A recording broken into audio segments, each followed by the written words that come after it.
Аб тым, што з цягам часу афганскі боль не сціхае, дакладна ведаюць гэтыя жанчыны. Іх сыны і мужы не вярнуліся з вайны жывымі, але ў памяці яны назаўсёды ў росквіце сіл і жыцця. Штогодна сустрэча напярэдадні гадавіны вываду савецкіх войскаў з Афганістана падкрэсліваецца, што маці і ўдовы воінаў-інтэрнацыяналістаў павінны быць акружаны асаблівым клопатам і увагай, як з боку улады і сацыяльных служб, так і грамадскасці ў цэлым. Мы настолько плотно ежедневно взаимодействуем с общественной организацией воинов-афганцев, что даже подумали, а нужна ли эта встреча.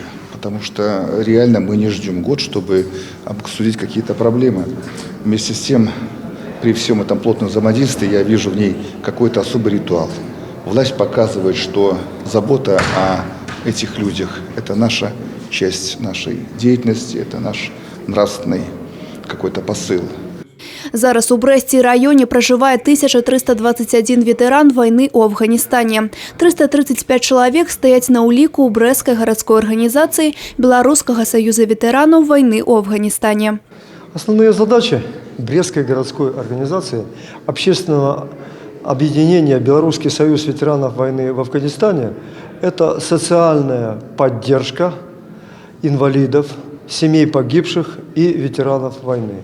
Это увековечение памяти погибших. И сейчас прибавилась очень серьезная задача и очень важная в настоящее время – это патриотическое воспитание нашей молодежи.